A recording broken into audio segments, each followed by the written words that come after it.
History is replete with stories of great men who overcame impossible odds and accomplished great things. But when concerning Black history over the last 400 years, such figures are rare, if not obscure or completely erased, as they challenge the narrative painted by the powers that be. Yet there exists a well-known Black man in history who utterly crushed the British slave system and secured freedom for his people. His story is the subject of universities, scholars, and inspired military strategists all over the world, so well documented, yet completely misrepresented. So in this video, you will learn the true history from one of his own seed. This is the story of one of the greatest Black men in history, King Kojo of the Maroons.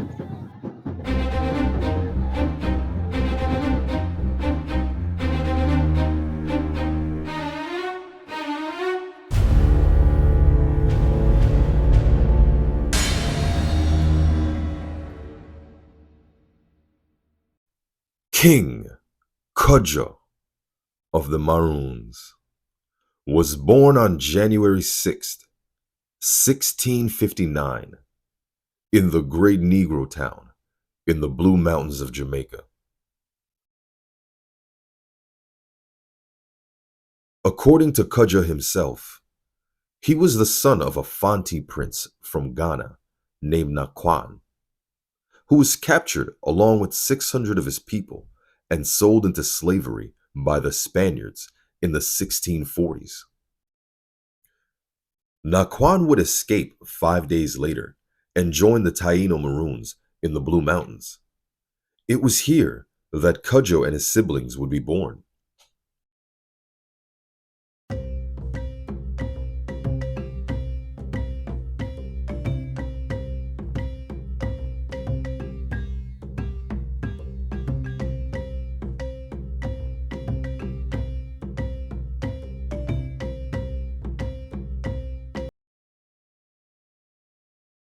If the stories are correct, then Kojo was the eldest of a big family. His brothers were Akompong, Jani, Kofi, Kwako, Kwashi, and Kwao. His sisters were famously Queen Nani of the Maroons and her sister Sekesu.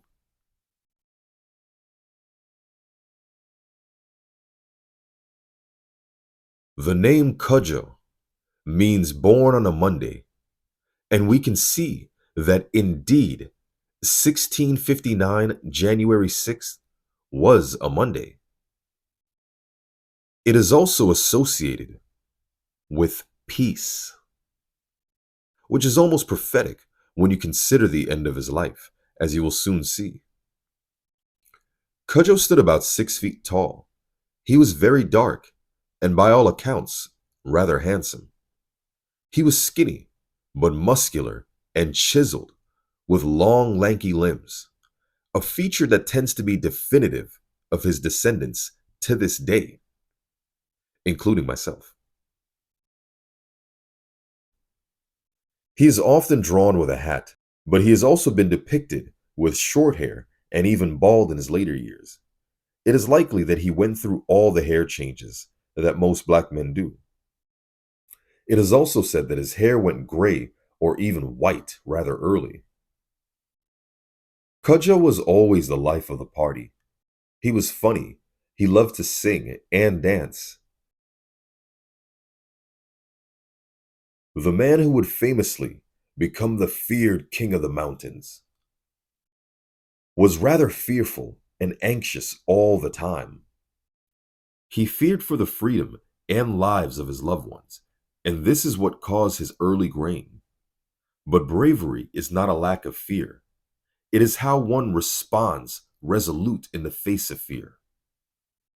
This worrisome nature made him an unceasing thinker, and that made him a brilliant strategist who was always a few steps ahead. He would need to be, as Kojo was born in a war-torn Jamaica.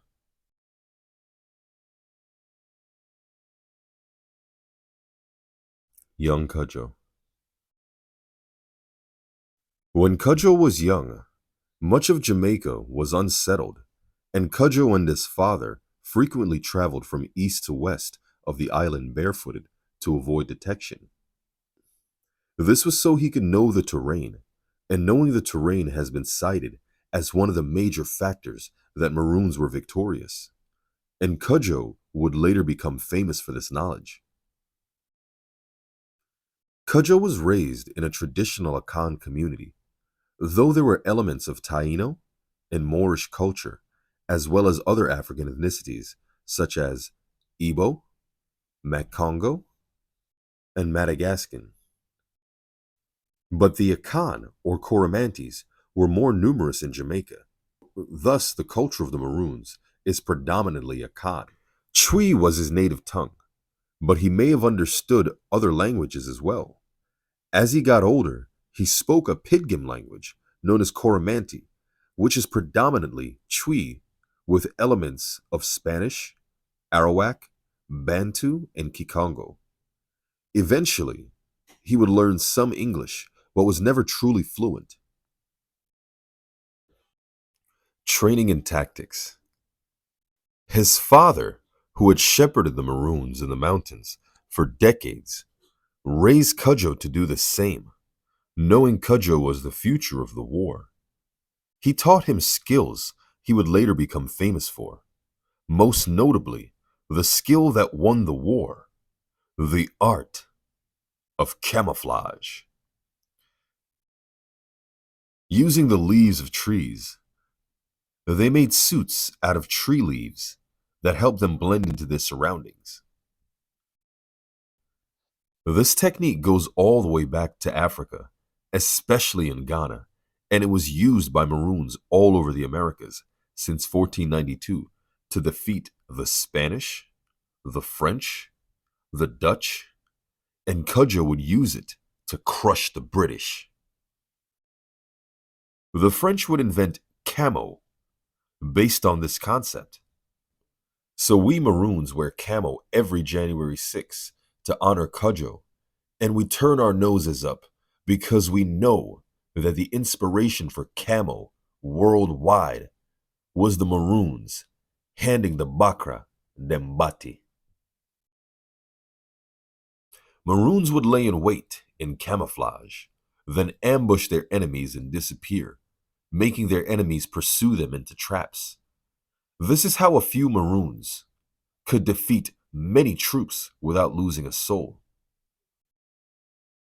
This would become known as guerrilla warfare, according to the Spanish, another group who would learn this tactic from losing to Maroons like Gaspar Yanga and Cudjoe's father. As an Akan warrior, he also learned traditional Ghanaian wrestling, which would make him king of the Maroons. In addition, he learned the Akan martial art of Akrafina, and he may have perhaps learned a variety of arts from his exposure to other Maroon groups. He also learned weapons, including the junga, which is a type of light spear for throwing and long-range combat, a prerequisite for all Maroons. The Afana, which is an Akan-style machete, it's a basic version of an Akrafina. He also learned how to shoot the rifle and other guns that fell into the possession of the Maroons. Cudjoe was a skilled abeng blower, and abeng is a horn used to communicate, and much like the Hebrew shofar, it was used during war. It can also be played like an instrument. But mostly, the abeng was used to communicate long distances in a language only Maroons understood. Cudjoe was also a talented drummer, and the Maroon drums were used for war as well as magic and entertainment. Maroons, and Akans for that matter, could use the drums to communicate in a language that can be heard for miles. Drums are not only musical instruments, they are also a means of communication. People talk to each other by using drums. For example, when the Ashantis say, good morning, it sounds like this. Machi, machi. The word has a low sound and a high sound. Machi. It can also be said by a drum that can beat both high and low sounds. Thank you, Mr. Ite. Mr. Ite has just told me you are welcome. The message Mr. Ite is sending is, Ohini Niba. The chief is coming. See if you can hear the words, Ohini Niba.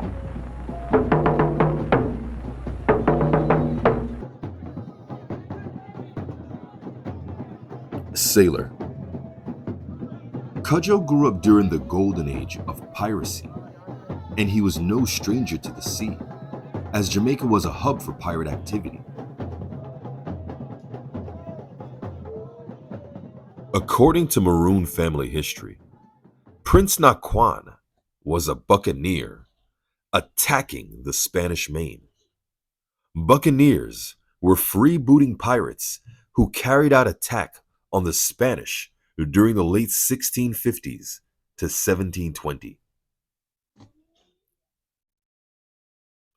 This is not uncommon, as many runaways became pirates, especially those who had a score to settle with the Spanish.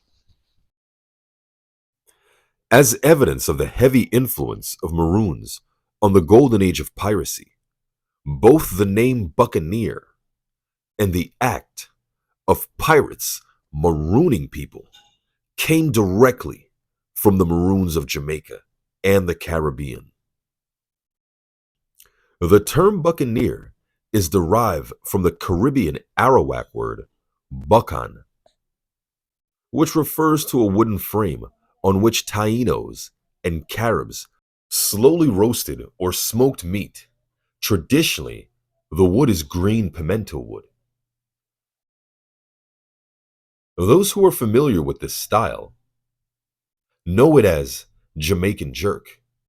Eventually, French marauding sailors became known for such frames to smoke meat and were referred to by English colonialists in Jamaica as buccaneers. The seasoning to make Jamaican jerk, a pimento berry, also known as Jamaican pepper, which comes from the same tree you get the green pimento wood, and the Arawak and Carib people use it as a trading commodity. When the Arawaks became Maroons and intermarried with Africans, it became a Maroon tradition. And they also carried on a maritime trade, especially with Cuba in the 1500s. This is probably how it became popular among sailors and how buccaneers became known for the cooking style. Another fact is that the word maroon has never meant stranded on an island until the Maroons of Jamaica, who were literally fighting a war for freedom on an island they were stranded on. The word maroon comes from the word marano, which is a subject for another day. However, if you research Maranos and pirates, just know they were black.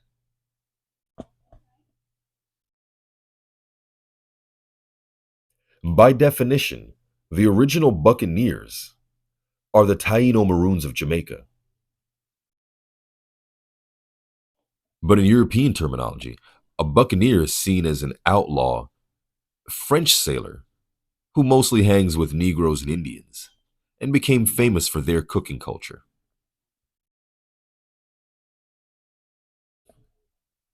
If Cudjoe's father was indeed a buccaneer, this would make sense because Cudjoe himself would later be called Captain Cudjoe. And certainly, he cooked in the fashion of the Arawak Maroons. Thus, he certainly would have been a buccaneer of sorts. Kojo was certainly involved in these seafaring expeditions, and perhaps it allowed him to traverse the island faster, as he would frequently make trips from the east to the west yearly. I was always offended at the title Captain Kojo, as he was rightfully King Kojo. but he was certainly a sea dog in the early days of the Maroon War. Thank y'all so much for tuning in. Make sure y'all smash that like button, leave your thoughts in the comment section, share the video as it helps the algorithm, and subscribe for more. And if you like this video and want to support this content, then click the super thanks button and donate whatever you feel like, or you can hit me up in the Cash App. Link in the description.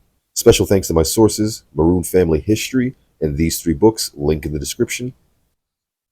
This has been part 1 of my 4-part series on King Cudjoe of the Maroons. Be sure to check out part 2, click the link, or check out the playlist.